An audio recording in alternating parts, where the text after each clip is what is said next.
நான் மட்டும் கிழிச்சே வேணாம். அந்த 2 நிமிஷம் சேர்த்து நம்ம பேசிடலாம். சினிமா துறையிலே இயக்குனர்லேயே விவரமான ஆள் யாருன்னா பாக்கியராஜ் சார் தான். ஆனால் இன்றைக்கி விவரமான ஆள் யாருன்னா இயக்குனர் செல்வமணி சார், இயக்குனர் உதயகுமார் சார். ஃபஸ்ட்டு பேசிட்டாங்க. அவங்களுக்கு தெரிஞ்சு போச்சு கமலா தேட்டரில் என்ன கிளைமேக்ஸ் வரும்ட்டு. அனைவருக்கும் வணக்கம். நம்ம ஆர்டி உதயகுமார் சார், நான் தமிழ்நாடு திரைப்பட இயக்குனர் சங்க தலைவரும் தான் இது வரைக்கும் நினச்சிருக்கேன். இன்னைக்கு தான் தெரிஞ்சது அபிராமி ரசிகர் மன்ற தலைவர்னு. குணா படத்தில் கமல்ஹாசன் கூட இத்தனோட அபிராமி சொன்னதில்லை. ஒரு படம் மிஸ் ஆகி போச்சுன்னா எவ்வளோ ஏக்கம், எவ்வளோ புலம்பல். மேடம் சிக்கனு படம் ஆரம்பிக்க போகிறாரு, கண்டிப்பாக நீங்கள் இருப்பீங்க. அப்போ தான் அவருக்கு சினிமாவுக்கு வந்த திருப்தி ஆகும் அவருக்கு. இல்லைன்னா எத்தனை ஹிட்டு கொடுத்தாலும் சில ஃபீல் வந்து அந்த ஹிட்டு கொடுத்தது நிறைவு வராது. நான் இப்போ ஃபங்க்ஷனுக்கு வந்தவுடனே இந்த ஹீரோனி பேர்லாம் கொஞ்சம் விசாரித்து வச்சுக்குவேன். ஏன்னா பேசும்போது வாழ்த்து பேசணும்ல. ஆனால் இன்றைக்கி அந்த வேலையும் ஆர்கே சினிமா சார் அடிச்சுட்டு போயிட்டார். நானே கேட்கல, அவர் கேட்டு வச்சுருக்காரு குஷிதா கதாநாயகி பேருன்ட்டு. ஆமாம், நிறைய பேர் நம்ம வேலையை குறைச்சிட்டாங்க இன்றைக்கி. இந்த ஃபங்க்ஷனில் ரொம்ப சந்தோஷமாக ஃபீல் பண்ணுறது என்னென்னா நட்பு. உங்களுடைய தயாரிப்பாளருக்கு நான் ரொம்ப ரொம்ப நன்றி சொல்கிறேன். நான் ஒரு நண்பனுக்காக அவரை இயக்குனர் ஆக்கணும்னா ஒரு படம் எடுக்கிறதுங்கிறது பெரிய விஷயம். அதுக்கு நான் உண்மையிலே புருஷரை பாராட்டுறேன். அதே மாதிரி ஒரு நட்புக்காக அவர் படம் எடுத்தாலும் நம்ம டைரக்டர் வந்து கதைக்காகத்தான் படம் பண்ணியிருக்கார். அது ட்ரெயிலில் பார்க்கும்போது தெரிஞ்சு போச்சு. கண்டென்ட் கேட்டேன். இப்போ உள்ள சமூகத்துக்கு தேவையான படம். இயக்குனர் சிந்திப்பாங்க, ரசிகர்கள் படத்தை பார்த்துட்டு போயிடணும். சிந்திக்கிற வேலையெல்லாம் இயக்குனருக்கு, மக்கள் வந்து படத்தை பார்த்துட்டு போயிடணும். ஆனால் சில இயக்குனர் தான் அவரும் சிந்தித்து மக்களையும் சிந்திக்க வைப்பாங்க. இந்த படம் மக்களையும் சிந்திக்க வைக்கிற படம். ஐபிஎல் ஒரு சமூக சிந்தனையோட, சமூக அக்கறையோட கருணாநிதி அவர்கள் படத்தை எடுத்திருக்கிறாரு. கருணாநிதி அப்படிங்கும்போது அது சாதாரண பெயர் இல்லை, அது பவர்ஃபுல் பெயர். அது தமிழ் திரையுலகில் கருணாநிதி அப்படின்னா இந்த வரலாறு இருக்க வரைக்கும் அந்த பேர் சினிமாவில் இருக்கும். ஏன்னா அரசர் கதைகள், சாமி கதைகள் வெறும் பாட்டாக போய்க்கிற காலகட்டத்தில் இந்த சினிமா அப்படியே திருப்பி போட்ட படம் பராசக்தி. கலைஞரோட வசனம். அதுக்கப்புறம் சினிமாவே வேறு ரூட்டில் போயிடுச்சு. ஆரம்ப காலகட்டத்தில் இந்த ப்ரொடியூசர் அந்த பேனர் நேமில் தான் டைட்டில் போடுவாங்க. ஏவிஎம்மின்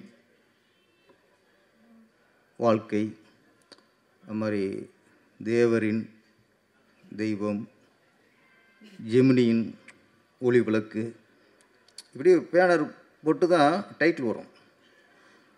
அதுக்கப்புறம் இயக்குனர் காலம் வரும்போது தான் ஃபஸ்ட்டு ஆரம்பித்தது ஸ்ரீதர் சார். அவர் வந்ததுக்கப்புறம் தான் ஸ்ரீதரின் நெஞ்சில் ஒரு ஆலயம், அப்படி அப்புறம் பாலச்சந்தரின், அப்புறம் பாரதி ராஜாவின், அது ஆரம்பம். ஒரு ப்ரொடியூசர் பேர் போகிறது ஓகே, இயக்குனர் விட்டு அடைஞ்சதுக்கப்புறம் அவங்க பேர் போகிறது ஓகே. ஆனால் ஒரு வசனகர்த்தா அவர் பேரை போட்டு ஒரு டைட்டில் வர்றது அந்த கருணாநிதிங்கிற வார்த்தை பேர். கருணாநிதியின் பராசக்தி, கருணாநிதியின் பூம்புகார். அங்கே பேனர் இருக்காது, டைரக்டரும் கீழே இருப்பாங்க. அப்போ ஒரு வசனகர்த்தா அந்த ஒரு படத்தை தாங்கி நிற்கிறார். கருணாநிதியின் போட்டு போகிற அளவுக்கு. அதனால் சில நேரங்களில் நம்ம பேரை காப்பாற்றுறோமோ இல்லையோ அவங்க பேரையும் காப்பாற்றணும். கருணாநிதி சார், இப்போ உங்கள் பேரை காப்பாற்றுறது இல்லையோ நீங்கள் அவர் பேரையும் காப்பாற்றுற நிலைமையில் இருக்கீங்க இப்போ. அதனால் நான் என்ன சொல்கிறேன்னா, இந்த படம் வெற்றிக்கு அப்புறம் நீங்கள் தொடர்ந்து வெற்றி கொடுத்து இயக்குனர் கருணாநிதியின் அப்படின்னு டைட்டில் போகிற அளவுக்கு நீங்கள் வெற்றி அடையணும்.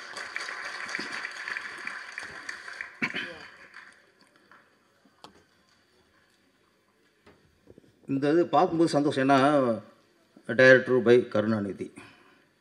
சமீபத்தில் ரொம்ப ஒரு வேதனான விஷயம், ரொம்ப வருத்தப்பட வேண்டிய விஷயம் என்னென்னா, நிறைய விளம்பரங்களை பார்த்தேன் சார். படம் தூங்கும்போது அந்த தயாரிப்பாளரும் இயக்குனரும் நல்லா நட்பாக கட்டி பிடிச்சி மாலையை மாற்றிக்கிட்டு மணப்பெண் மாதிரி அவ மாலையை போட மாலையை போட அப்போல்லாம் கட்டி பிடிப்பாங்க. படம் முடியும் போது அது இல்லை.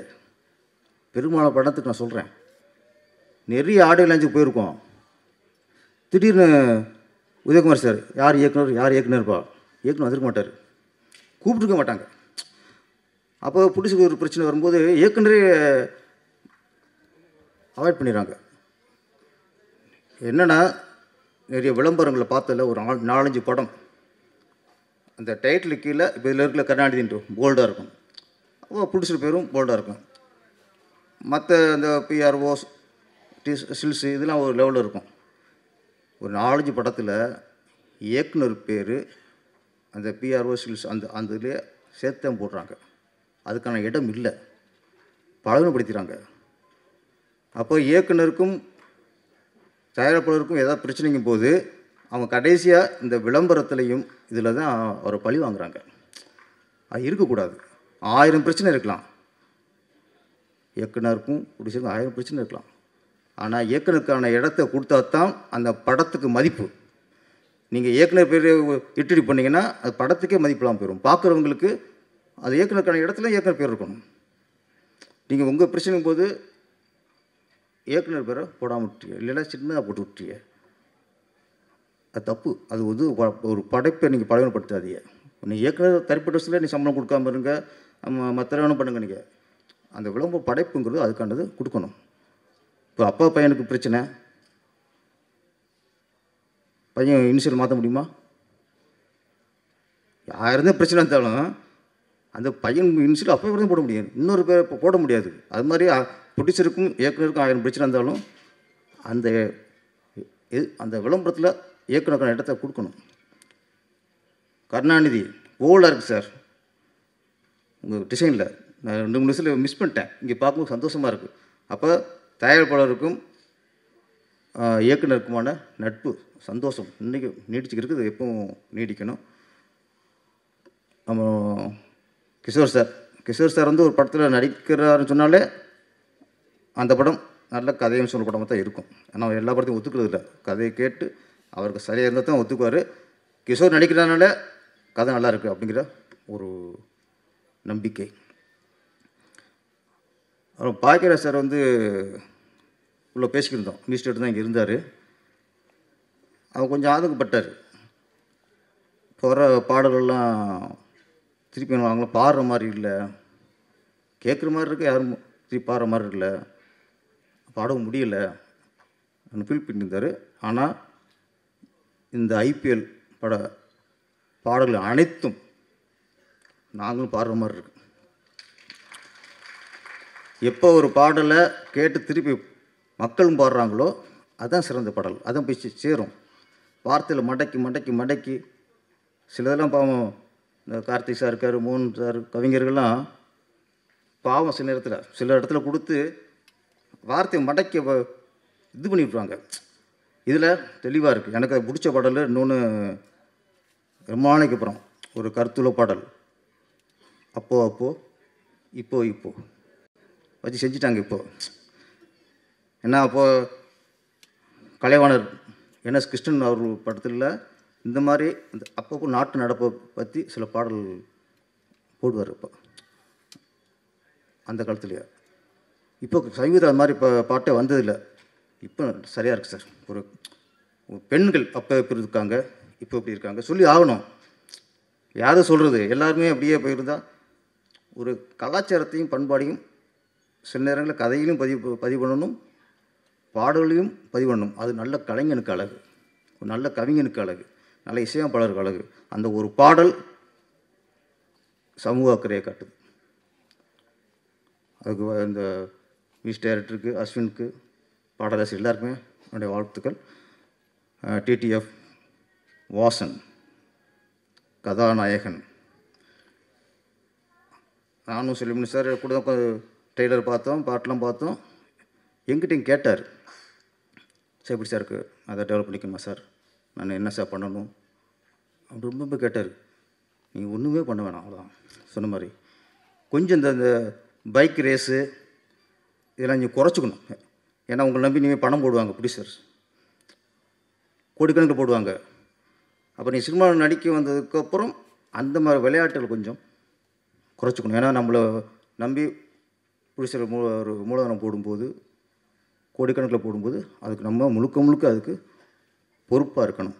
அதை விட முக்கியமான ஒன்று எப்படின்னா, இப்போ உள்ள வர ஹீரோக்களுக்கு இந்த படம் ஹிட் ஆயிரும், இதுக்கப்புறம் நீங்கள் மார்க்கெட்டுக்கு வந்து பெரிய மார்க்கெட்டுக்கு வந்துடுவீங்க, அது கன்ஃபார்ம். சில படங்கள் நம்மளுக்கு எல்லாருக்கும், உங்களுக்கும் சரி சினிமாக்காரங்களுக்கு எல்லாருக்குமே ஒரு புது ஹீரோ ஜெயிக்கணும், சின்ன ஹீரோக்கள் படம் ஜெயிக்கணும், எல்லாம் சந்தோஷம் இருக்கும். ஜெயிக்கும்போது எல்லாம் சந்தோஷம் தான், நம்ம சந்தோஷப்படுறோம். ஆனால் ஒரு படம் ஜெயித்த உடனே டக்குனு சம்பளம் எகிரிடுது. இங்கே உதவி இயக்குநர்கள் நிறைய பேர் கதையை வச்சுட்டு என்ன பண்ணுறாங்க, அவங்க பட்ஜெட் ஓகே, ஒரு இப்போதைக்கு 3 கோடிங்கிறது ஒரு பட்ஜெட்டாக இருக்குது. அப்போ ஒரு ஹீரோ ஜெயிக்கிறான், ஓகே புது ஹீரோ ஜெயிச்சிட்டாரு, இவர்கிட்ட போனால் இந்த பட்ஜெட்டில் நம்ம கதை பண்ணிடலாம் அப்படின்னு சம்பளம் கேட்கும்போது என்ன பட்ஜெட்டோ அந்த சம்பளத்தை ஹீரோ கேட்குறாரு. அப்போ அங்கேயே மாட்டிக்குது.